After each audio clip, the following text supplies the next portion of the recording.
on this special episode of Mythbusters. Hey! We're putting the U Hey, what's up, Mythbusters? into YouTube as the whole team takes a shot at the viral videos you want tested. I predict we're going to see some major carnage. First, Adam and Jamie explore the explosive power of matches. Then they rev up to see if a spinning tire can really catch fire. We've got gasoline pouring on the tire while it's spinning. Finally, Carrie, Grant, and Tori go loony for Lego. Last break. Testing one of the biggest YouTube videos of the year. The Lego Boulder of Doom.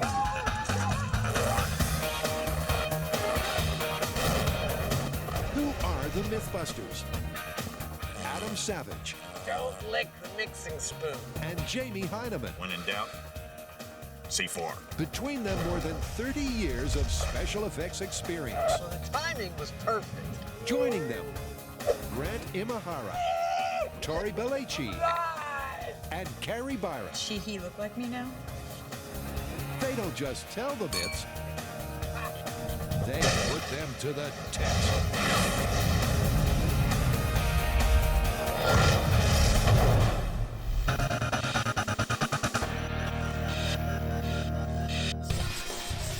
First up, Adam and Jamie are in for a blast. A few months ago, we put a challenge to the fans. We said if they found an internet viral video that they wanted us to test, they could head over to the Mythbusters channel on YouTube and put the challenge to us. And I have to say, the response has been overwhelming. We've been inundated with suggestions. Although some of them have been kind of weird. I mean, there was this one guy that insists that those vapor trails left by jets are actually toxic chemicals put there by the government. Yeah, and some of them were totally impossible to test, like cold fusion. Yeah, but some of the suggestions were right up our alley. Like what? Well, our fire-loving fans want us to start with a bang. Give me more. Well, this guy sent us this video of a bucket, and it has a bunch of matches in it. He lights it, it makes a big fireball. That's perfect. What's up, Mythbusters? I was looking on YouTube and I found a video where some guys got 30,000 match heads and they put them all together and they made this great big fireball. And I thought you guys could test it out, see if you can really do that with matches.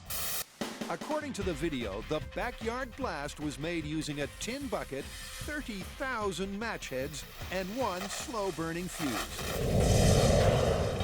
But fans want to know, did match heads alone create this intense inferno? The video says that they used 30,000 match heads. Now, that's going to take a while. Yep, there's nothing to do though but get started. Okay. Instead of wooden matches, Adam and Jamie are slicing and dicing paper matchbooks. Judging by that bucket, I'd say I've only got a drop in the bucket. But what's key is the match heads themselves. All match heads use a potent chemical, potassium chlorate. So potent it's found in gunpowder and was widely used in early explosives. But is it potent enough to create the fireball of the fable? Well, feeling frisky after a full 10-hour day of match decapitation, the Mythbusters are itching to find out. The YouTube submission that we are replicating here today is a fan who supposedly spent hours cutting the heads off 30,000 matches, dumped them into a steel bucket, put that steel bucket in his backyard, put a little bit of fuse to it, lit it, and the thing went whoosh like that. That looks good enough to try. And instead of doing it in our backyard, well, we're going to do it in one of our favorite locations, almost our second shop, the Alameda County Sheriff's bombing range. The bomb range may seem like overkill, but it's better to be safe than scorched. 30,000 match heads. Yeah. Now, has anyone got a light? This right here is slow-burning cannon fuse. It seems to be what they're using in the video. It burns at about 1 foot every 30 seconds. And we just happen to have some around the shop. While Adam gets in touch with his inner pyro, Jamie explores the burning issue of match safety. You've got potassium chlorate, which is the fuel, and then you have phosphorus, which is what makes it sensitive enough to ignite. Now, in the strike anywheres, that phosphorus is on the white tip right here. And so you can strike it anywhere the two chemicals combine and you've got a fire. In the safety matches, though, the phosphorus is in the striker pad right there, and the potassium chlorate is in the match. You combine the two and they both go off. Now, we're going to be using safety matches for our experiment because, well, they're safer. Safer, except when you strike 30,000 at once. But is this mayhem just about matches, or did other accelerants fan the flame? Will these behave the way they did in the YouTube clip? Well, that's 20. We're going to be igniting 30,000. Will they create a flame 8 or 10 feet high? Only one way to find out. I love it when common materials are dangerous. Go ahead and light it. I like using the fuse more than almost anything else. So much anticipation. The fuse burns at 2 feet per minute. So 4 feet and 2 minutes of anticipation later. Wow! Oh, nice! That was cool. That's pretty good. It's a sparktacular result. A 10 feet tall Roman candle. Burn for burn, it's the same as the blast in the YouTube video. The high-speed camera confirms it. It's a match, give or take 30,000. That is about the correct height for what it showed in YouTube. Oh, yes. Look at that. Wow. I thought we were looking for 8 or 9 foot plume of hot fire, and that's exactly what we got. Based on this, I think that YouTube video is 100% correct, accurate, and true. In other words, it's myth confirmed. But before you can say, don't try this at home, Adam and Jamie are already hatching a more powerful pyrotechnic plan. But you know we can't leave it there. Oh, I know.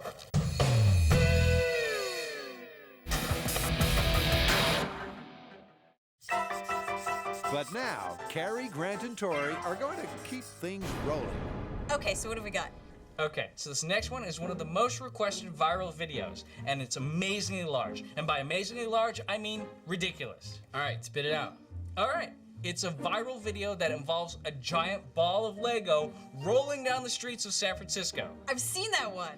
Yes, along with 2 million other people. But for those who haven't, it involves these guys who built this 7-foot diameter, giant, chunky ball of Lego, apparently made out of 5 million pieces. They roll it down the hill Indiana Jones style. It stays completely intact, gains speed, hits a car, and does no damage.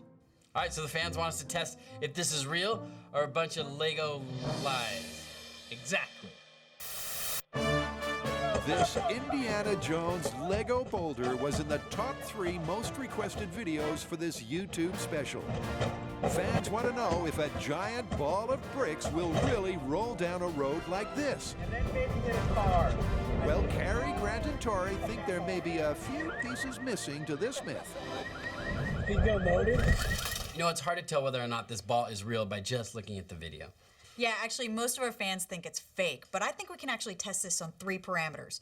Number 1, would a ball that size contain 5 million Lego, just like the video says? Number 2, could you roll it around that easily, or would it be too heavy?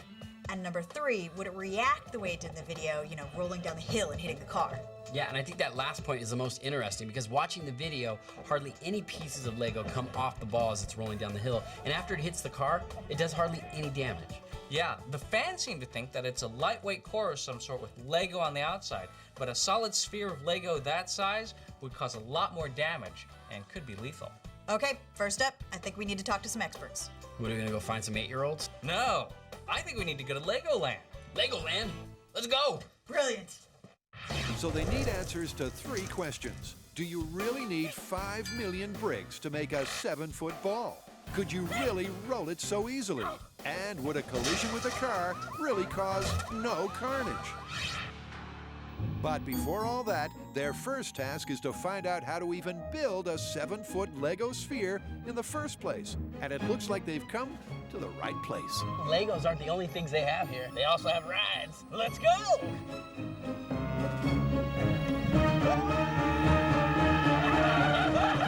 Yes, I'm really starting to understand Lego. Eventually, the teens stop monkeying around and track down master model designer Gary McIntyre. So is building a sphere as easy as it sounds? I mean, to do a Lego sphere is pretty much just a series of circles working on 3 dimensions, right? So you're gonna want to maintain circles going on the X, Y, and Z axis all at the same time, and We'll pretty much make a sphere. Simple. And they thought Lego was child's play. It's clear the team needs Gary's help. How would you feel about coming back and helping us build this ball? That sounds like fun. Yeah! To get the ball rolling, the team first begs and borrows every spare brick across the country, cleaning out Lego and Legoland. It is the Strategic North American Lego Supply. You guys are losing your minds. Maybe. But in doing so, they've only come up with 500,000 bricks, still over 4 million short. Have the guys bitten off more than they can chew? Had too many Legos for dinner last night.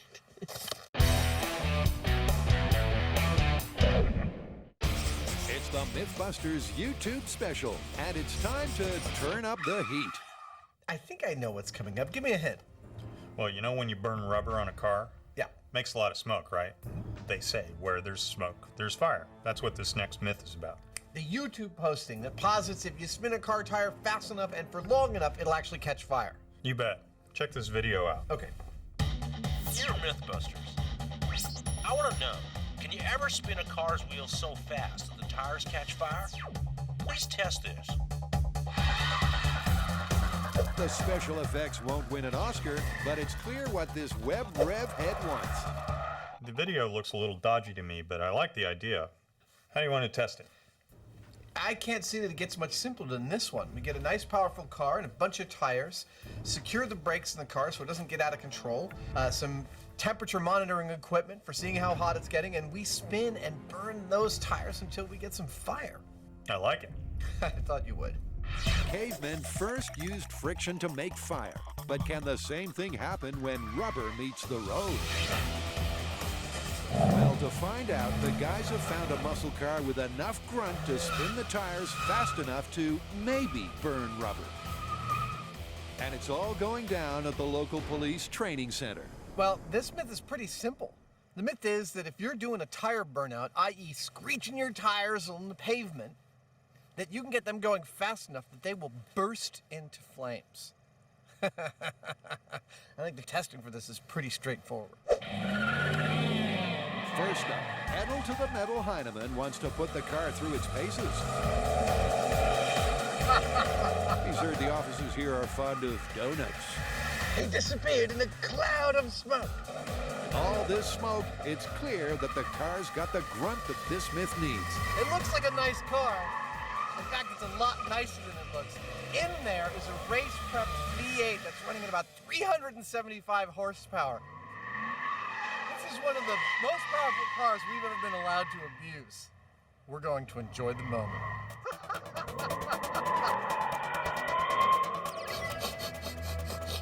Strange man with mustache passed this way. 5 minutes ago. The plan for testing is to keep the car stationary.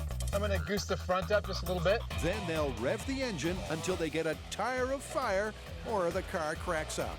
As plans go, it's pretty simple. But Adam and Jamie are following that old Mythbusters adage. If it's worth doing, it's worth overdoing. That ought to do it if it's going to work at all. I'll explain our rig. This, our test car, has a super powerful engine, and it's only going to be spinning this tire. We've got no tire on the other side and a jack stand. The front two wheels are off the ground, lifted by the forklift, and strapped in so that even when this thing is going full bore, the car can't get out of control. Jamie's built an exhaust system to vent smoke and flames away from the tire when it's going. We'll be behind the blast chamber section in case bits start flying off. First up, just spin the tire and see what happens. A ruptured fuel line or spark could indeed start a fire. But how about just friction alone? Well, Jamie, for one, has got his doubts. Personally, I'm guessing that we'll disintegrate the tire before we get there, but that's what we're here to find out. All right, were you ready to go? I'm ready. Okay, let's turn on the scrubbers, get behind the wheel, wait for my signal, and we'll start the first test. Got it. We're looking to create a fire here. Now, for a fire, we need 3 things. We need a fuel, which in this case is the tire. We need a source of oxygen, which is the air around us. But for the ignition, we are going to be using the heat generated by the friction between the tire and the road surface. The question is, can we get that tire hot enough to create that source of ignition, and it's got to be really hot. And really hot, in this case, is 300 degrees Celsius, the ignition point of rubber. This is spinning tire fire. Tire with no modifications. Go!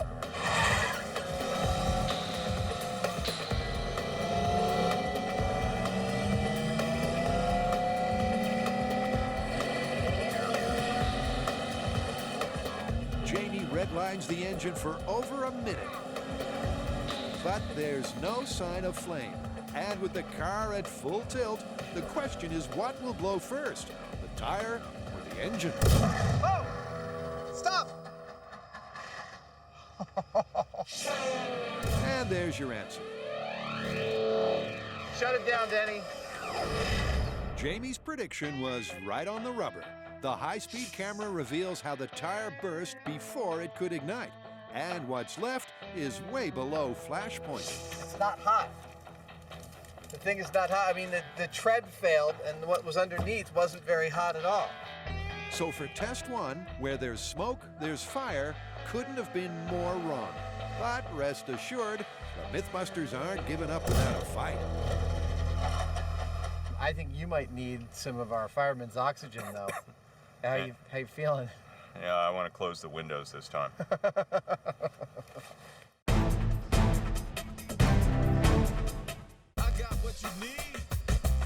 In the Mythbusters all-viral special, Tori's about to get down and dirty. The next myth we're going to test comes from the YouTube viewer challenge, and it's the #1 myth that people want to see tested. And it's making a speaker out of nothing but paper plates, tin foil, and a shiny penny, and a mini jack. It's the video you most wanted us to test. Household Hackers high-def speakers. Go ahead and wrap your aluminum foil over the convex side of your paper plate. The idea is the foil vibrates, creating sound, just like a normal speaker cone. You're going to place the penny somewhere towards the center of the plate. But will it vibrate enough to send sound waves rippling through the air? Now, Household Hacker says take a regular paper plate and cover it with some aluminum foil. He says that this traps the air and gives you that reverberation effect that you're looking for. Okay, now you take a shiny penny, not a corroded one. You want a shiny one because it'll be less resistant. You stick the shiny penny in the center of the plate, like that. Then you take your mini jack. He says you tape them to the penny onto the foil. And there you have your high-def speaker. Well, apparently. But I'm not just gonna stop at one. I'm gonna make a 13.2 surround sound system. If these work, this is gonna be insane. Oh yeah, a 13 paper plate speaker surround sound system. Clearly, Tori's a big ideas man. You know, if these work, I might be able to retire early.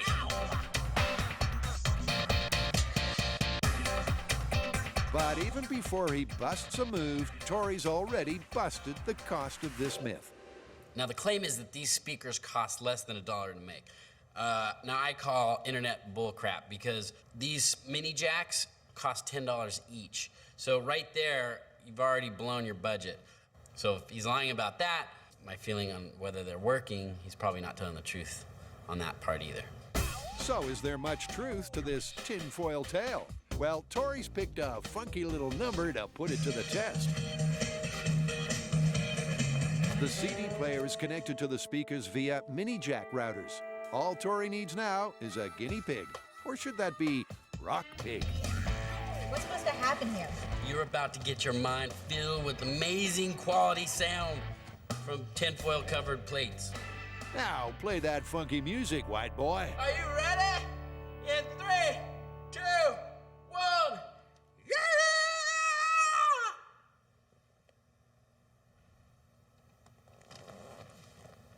I don't understand. I don't hear anything. What's supposed to be happening? It's supposed to be amazing music coming out of my speakers. Son of a... That's $150 down the tube. But Carrie's had a rockin' idea.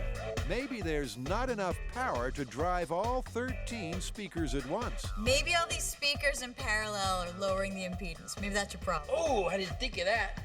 Maybe I'll just try hooking up one. Tori connects the CD player to one speaker, just like Household Hacker did. And maybe like he should have in the first place. One aluminum foil speaker test. Here we go. You ready? It's the golden sound of silence again. Do you hear that? That's the sound of money being thrown away. All right, this isn't working. Sounds like a paper plate speaker for less than $1 really is just too good to be true. Sorry about that. Yeah, sure you are. This myth is busted, along with Tori's speakers.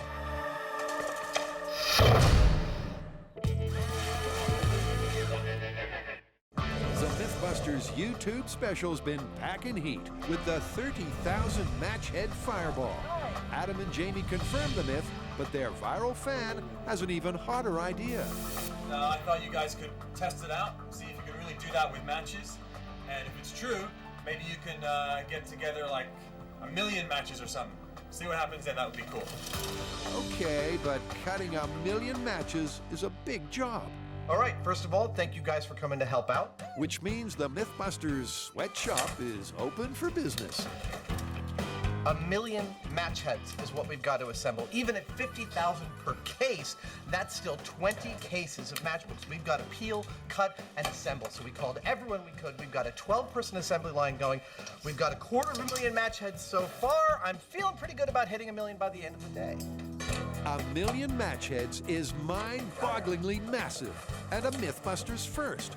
They've never made or tested 1 million of anything before now. And while that doesn't stop it from being a long, tedious, exhausting day, after 12 hours of cutting, and more cutting, it's game, set, and matches. And I thought you'd be interested in seeing, just for show, what is left over when you cut up 1 million match heads. While all that debris will be recycled, the 1 million match heads have gone on a one-way trip to the bomb range.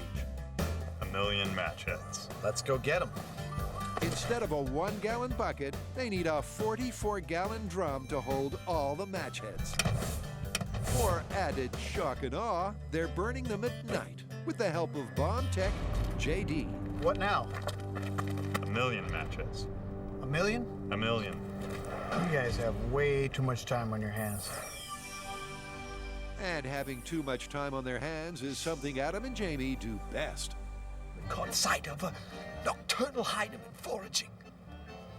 He seems to be gathering sticks. It's unknown for what, because so little is known about this elusive animal. Is he doing his David Attenborough thing again? Ham actor Adam sure is excited by tonight's fireworks. Seriously, 1 million match heads. 30,000 was fine, don't get me wrong. But we went ahead and cut 1 million. And now we're gonna get to see these puppies burn.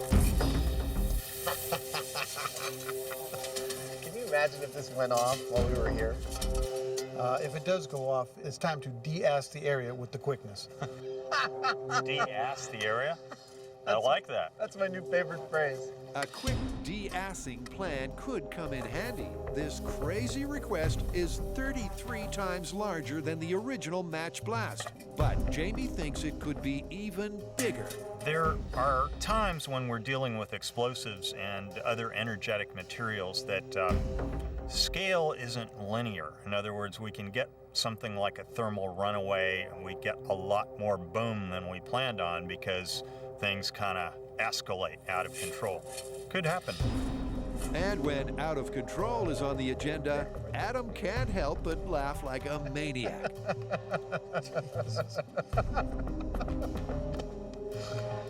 Oh, wow. What is 1 million match heads gonna look like? A lot more than 1 million times that, I swear. I feel like it's gonna be like a giant freaking flashbulb. To prove Adam's pyro prediction, they still need one final ingredient. Anybody got a match? You guys ready? Shall we do this? I'm ready. You ready, JD? I'm ready. Let's do it. All right.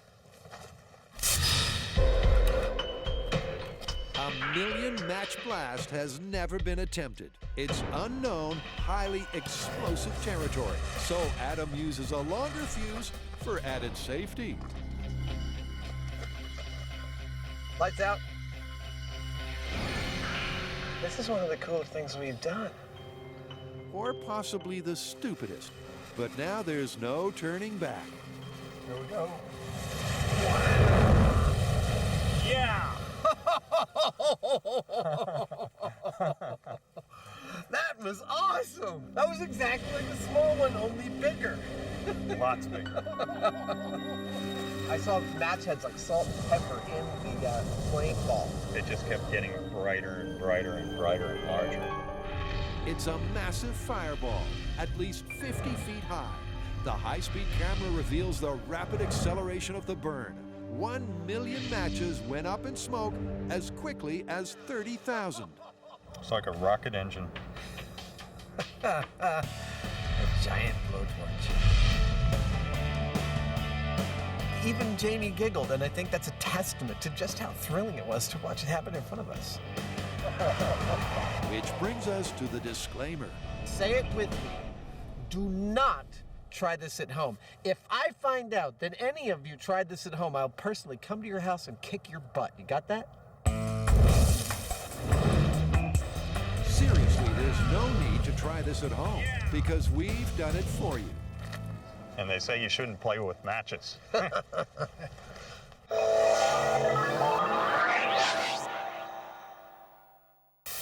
It's a YouTube classic, a giant boulder of Lego rolling through San Francisco. But is this video the real deal or just Lego larceny? To find out, Grant, Tori, and Carrie have scoured North America for enough Lego to build a 7-foot ball of bricks. It is the strategic North American Lego supply. But Carrie thinks something doesn't quite add up with this myth. Now, in the YouTube Lego ball video, they claim to use 5 million Lego blocks.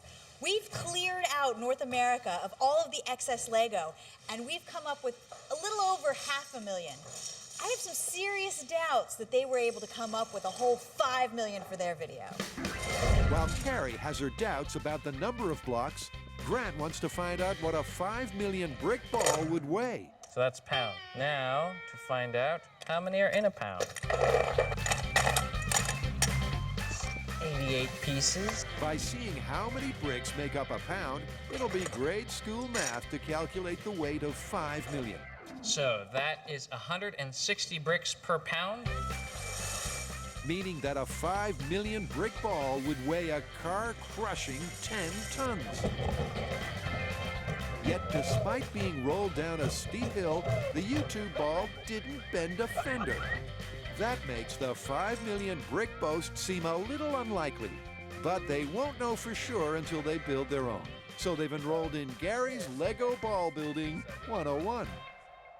What we're gonna do is build these giant bricks out of these little bricks. And then each one of these giant bricks is gonna be one of these in this entire prototype here. Oh my God, that's huge! That's a lot of bricks. It sure is. First, hundreds of Lego pieces must be built into a giant block. This is then snapped together with 3,599 other giant blocks until, hey presto, a gigantic, chunky 7-foot ball. This is a pattern for what every layer should look like as we build each brick. Did anybody else think this was going to be a lot simpler when we started out? Seems pretty complicated. I got it. A lot of work. A lot of work may be the understatement of the year, but every journey starts with the first step, or snap. Man, you're like a machine. Yes, I'm no stranger to the brick. It's early days in the Lego lineup, but it seems that Grant's the man. That's it. Time to go into turbo mode now. You could say he puts the go into Lego. Spent more time in kindergarten. And they soon realize they need a hand to build their bricks. We need to make 3,600 of these bricks, but these bricks are made up of over 100 bricks, and it's taking about 10 minutes per brick to make these. Now, Carrie, Grant, and I can make them ourselves, but that would take forever. So we brought in some help. All right, you guys, 3,600! You in the green coat, let's talk more work.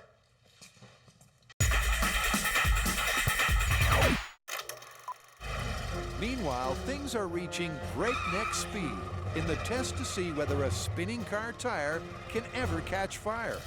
Adam and Jamie's first test was a fizzle because the tire burst and didn't ignite. Or so they thought. Look at that. It may have taken 35 minutes, but we got some burning rubber. Hey, Jamie. It's a sizzling surprise. Remarkably, the powdered rubber shed by the tire has ignited half an hour after the test. That sucker's gotten hot in the last half hour. The flames fuel Adam's optimism. What we saw in this tire dust after Jamie burned the rubber was smoldering smoke. That was small particles of this acting kind of like coals in a barbecue. They were being converted to smoke by heat. And enough of them propagated that while we were eating lunch, the thing caught on fire. To me, that means that the elements for tire ignition are here. They're just maybe not all in the right place at the right time for us. If they can find a way to ignite the rubber while it's on the tire, then maybe this myth is more fact than friction. So we did get the tire burned. It just took a little longer than we thought, like about an hour. Exactly. We just have to shorten that timestamp, and I think we're good. Let's put it out. And Adam's got an idea to shorten that time span on their next spin. We get the tire spinning up really fast, we got some really hot temperatures, and then we add sparks, which could happen if a piece of equipment's dragging from the bottom of a car. Maybe that is going to get us the ignition we're looking for. Right Spark Adam has rigged an angle grinder to a sheet of metal to get more sparks than the 4th of July. We'll do that for about 45 or 55 seconds. Once more, Jamie climbs into the hot seat, this time with an oxygen mask. All right, dude, you're good to go. I'll start the sparks once you start to burn. Now we got sparks going.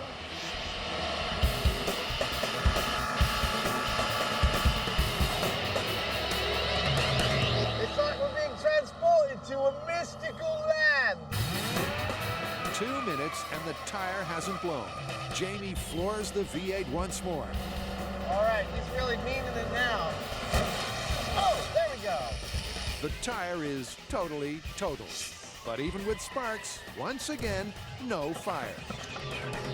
This myth is looking more than a little rubbery. So for a final test, they'll throw everything at the tire. We tried the regular old tire, we tried tire plus sparks, and we still have not got a burning tire. I think you'd agree with me that it's time to add some fossil fuels, and that's what's hanging in that bag over there, which leads to a tube and a stopcock and goes all the way under the car to an outlet right here. Gas, fumes, and sparks. If this doesn't get the tire burning, it's just not going to happen. It's an old Mythbusters standby. When in doubt, add accelerant. All right, gas plus sparks. I'm going to start the gasoline. Go! This blast chamber is great for debris, not so great for smoke. After 90 seconds, no flames, but plenty of smoke. We've got gasoline pouring on the tire while it's spinning and sparks shooting on the gasoline-soaked tire. I still don't think we're getting burning rubber. Gas fumes and sparks should be an explosive mix. Something here doesn't add up. I think that's about it. Jamie, are you all right? I'm all right. He's all right. He's breathing oxygen. How was that for you? Seemed like it took forever. Did we get any kind of fire? We didn't get any kind of fire. We had sparks shooting right on the gasoline, and the smoke was everywhere. We gave it every kind of bad situation a car could find itself in. Accelerants on the ground, sparks shooting, tires spinning until it burst, and we didn't get a burning tire. And Jamie's got a theory as to why. It seems to me that the wind coming off of the tire as it was spinning was keeping the gasoline from igniting. Yeah, totally. Turns out that the turbulence caused by the spinning prevented any sort of ignition, meaning that the tire effectively has its own fire prevention system. And that means it's time to retire this myth for good. Well, I guess this means it's busted. That's totally busted.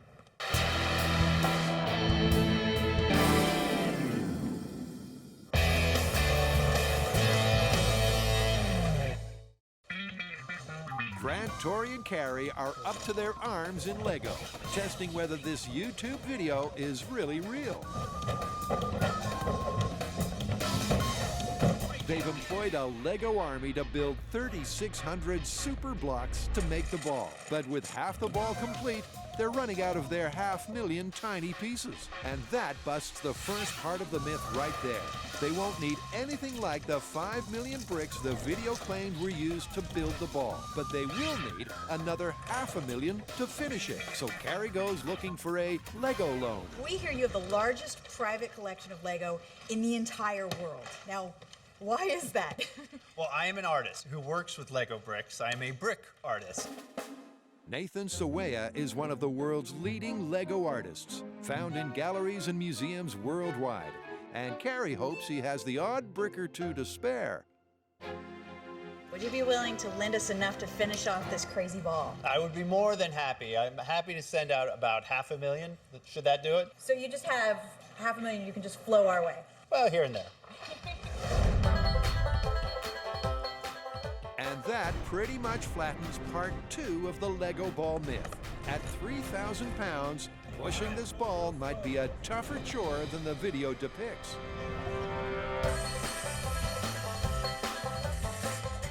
Now all 1 million bricks are transformed into 3,600 super blocks, so the ball itself can be built for the final Lego versus car test. And each of the little bricks on here is one of the big bricks on there. And we're just gonna put it all together right here on the floor. All right, I guess it's Lego time. Let's get the ball rolling. The final stage begins, layering the blocks to build the ball from the ground up. That's if they can follow Gary's plan. This layer here is this layer, and this layer is that layer. Maybe you should put the middle pieces on.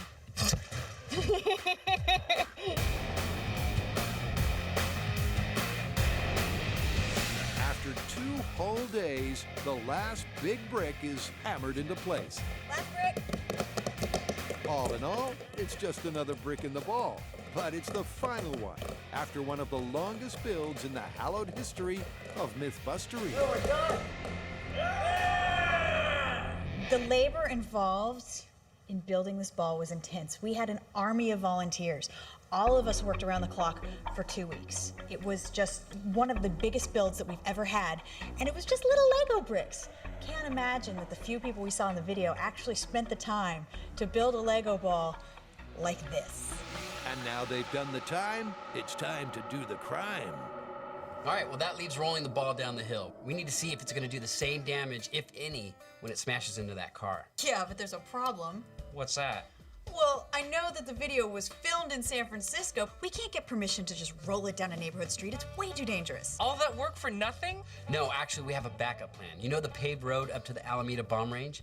It's the same grade as the one in the video, and it gives us plenty of run to do the test. Perfect. So all we need to do is get a car, put it at the bottom, roll our Lego ball, and see what happens. Let's get smashing.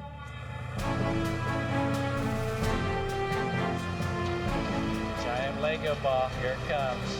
It's a delicate operation, but eventually the ball rolls up at the roll down. Oh, just a few casualties. It mostly made it. Keep coming, you're almost there, and... This looks like the perfect place for a giant game of 10-pin. Okay, so here's our setup. We are on an incline, roughly matching the one in the viral video. We have our ball at the top. To guide the ball down to its target, which is in fact a real car, we have barriers set up on either side. Let's chalk it up so it doesn't go rolling down the hill. Before they can let go, the team review the myth piece by plastic piece. So there are 3 parts to this myth.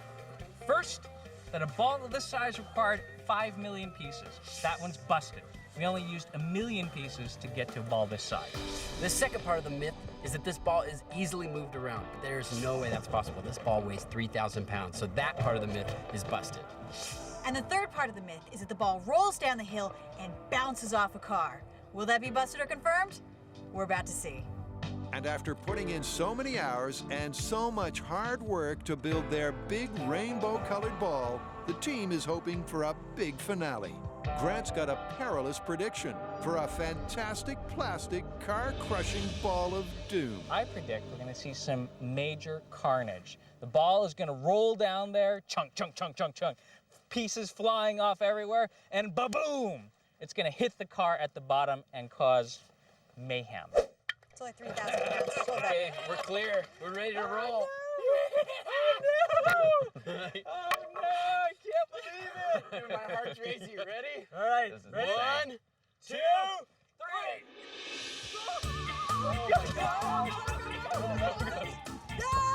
3. It's a good start as the ball makes a beeline for the car. But then...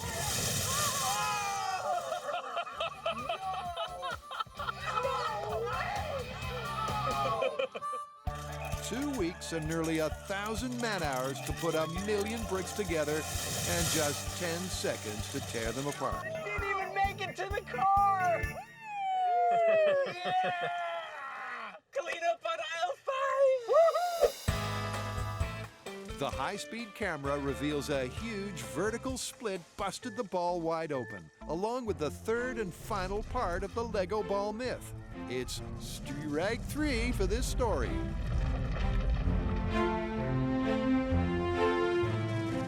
This is the last thing I expected to happen. I mean, I thought I was going to roll down and actually destroy the car. I never thought in a million years that it would just bust up into 1,000,000 pieces. From the totally different results, it's most likely the guys in the YouTube video did some trickery with their brickery, gluing their Lego onto a large, lightweight ball. It means this myth is also broken into 1,000,000 tiny pieces. We didn't even get halfway down the run, and all of a sudden it just went... It completely filled the pieces. This one is completely busted.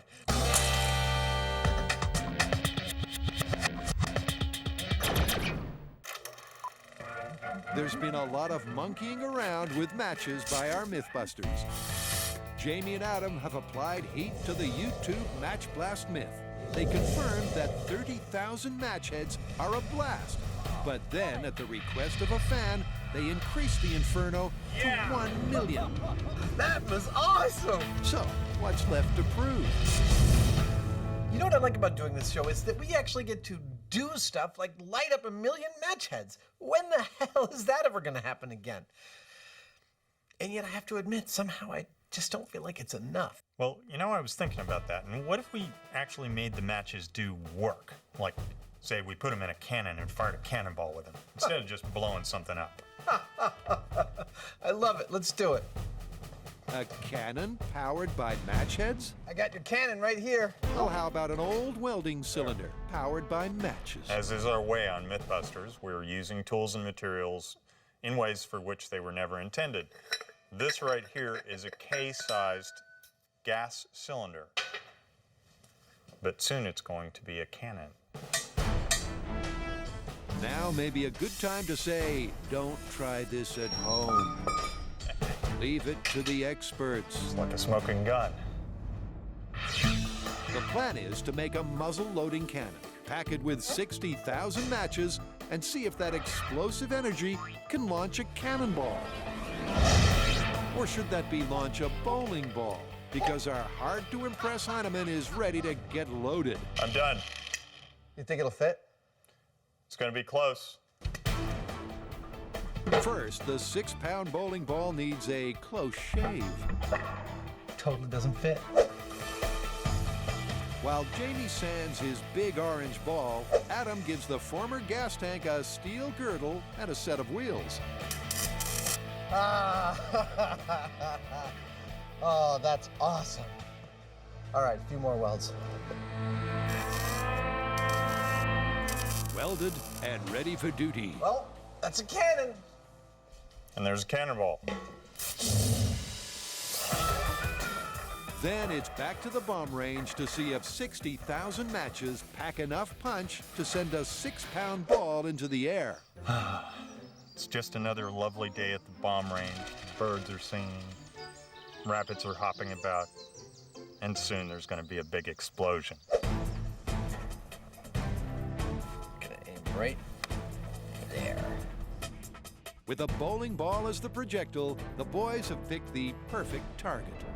Well, what else are we gonna shoot at with a cannon that fires a bowling ball? Of course we're gonna shoot at bowling pins. You're about a bowling pin to the right, so swing it to the left. That's it. Let's load. Okay. With the target ready, the cannon's primed with 60,000 match heads, one recycled grocery bag, some cannon fuse, and Jamie's favorite ingredient. Can't have too much lard. Lard should ensure a smooth exit out of the cannon. All right, bowling ball is properly larded.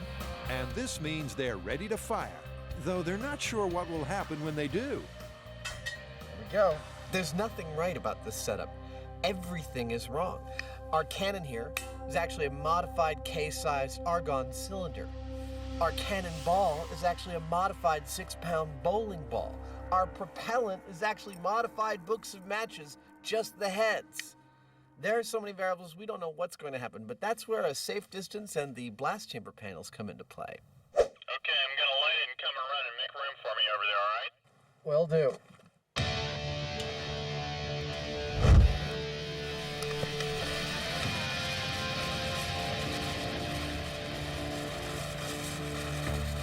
I love cannon fuse. I know, totally.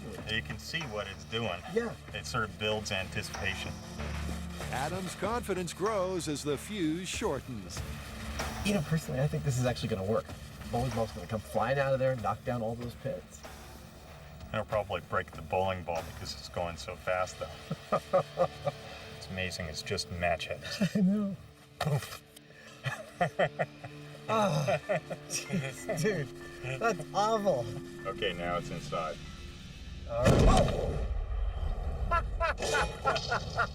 Where'd the bowling ball go? I don't know. Shot over the pin. Really? We missed the pins. It's a humongous blast. The cannon went great guns, hurling the bowling ball over the pins, over the fence, and up over the hill. We gotta go look for it. Uh-huh. Come on. The team search high and low, but despite it being day-glow orange, no one can see any sign of the ball until... there it is. Right there, straight ahead. They find it. Oh! It's got a big crack in it, but it's perfectly intact. I swear, aside from missing our pins, that's a very viable impromptu cannon. Yeah, I mean, that would have killed you if you'd been in front of it, or a bunch of people, actually. This is becoming an area of expertise of ours. It's still intact. Oh, I'd bowl with it. The 6-pound ball traveled 1,500 feet uphill. 1,500 feet uphill? That's like 3,000 feet normal. With matches. With matches. That is a lot of power. Nicely done. Thanks, GD. Awesome. Lard. The high-speed camera reveals a fiery blast and recoil. That's as good as, or better than, if they'd used gunpowder.